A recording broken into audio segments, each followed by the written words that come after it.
What are you distracting yourself from right now by clicking on this video? Maybe close your eyes for a second. Maybe turn off the music you have going in the background, the Netflix you have on your other screen.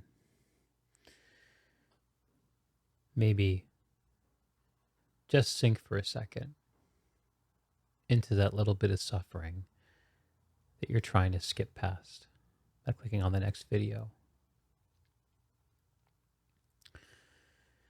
I had an experience recently that forced me to feel.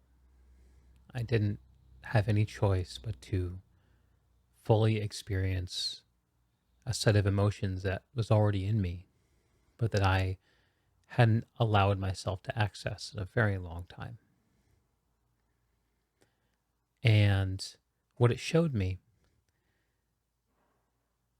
is that it's my choice to feel those feelings.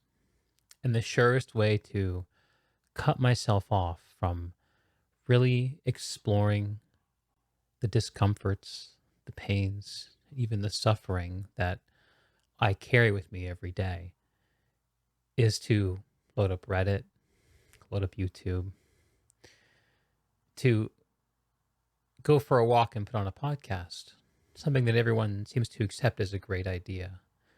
I have fallen in love with just keeping my own thoughts as I walk.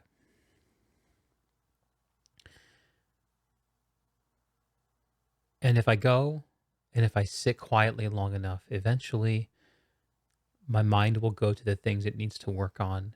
And if I let it, it'll feel the things it needs to feel the grief, feel the anger, feel the jealousy.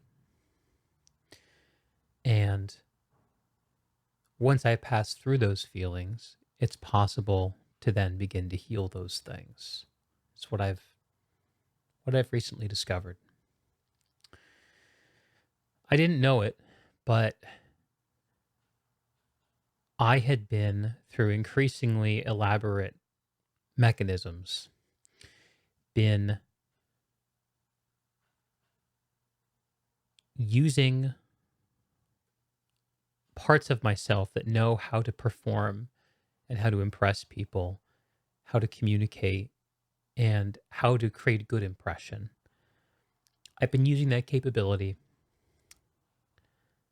for my whole life in order to be able to get positive signal back. Validation, one can say, in order to mitigate the bad feelings that all humans struggle with, and for which I'm certainly no exception. It's okay to have these feelings. It's okay to sometimes distract ourselves. We're only human after all. My sin was a systematic distraction over decades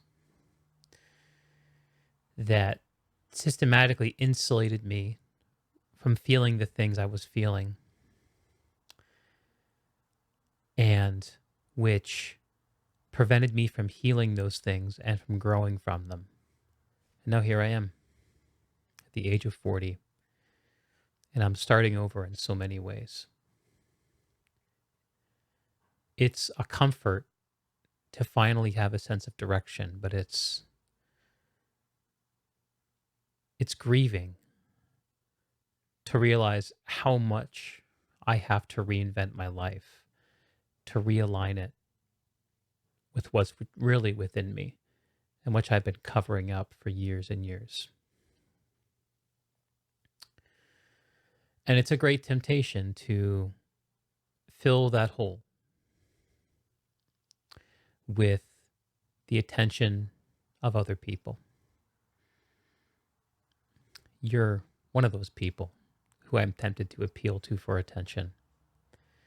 I haven't known how to interact with this channel in the last few months since I quit playing video games, since I ended that bit of distraction in my life.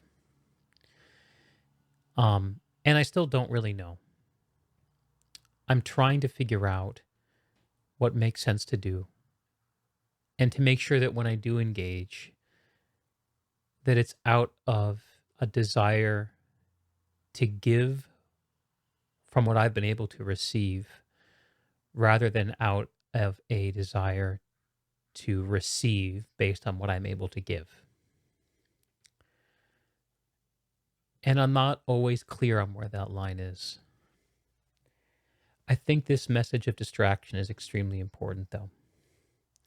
I'm working hard on it right now, and we live in a world of distraction. Um,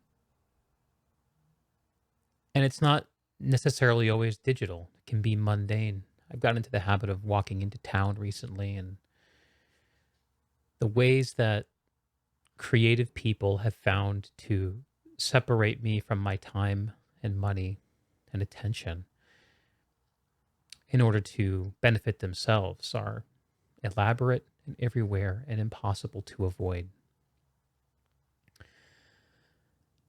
I think sometimes we believe that the best thing we can do is to choose our distraction.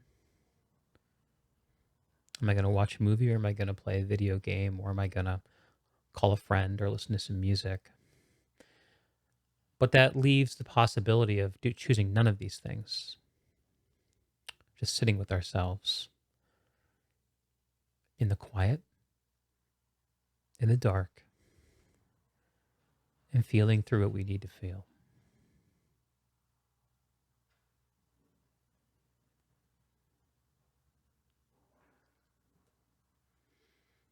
I hope you've been keeping well, my friends. And I hope this message reaches someone who benefits from hearing it. Till I see you again, please take good care of yourself and be good to each other. I'll see you when I see you.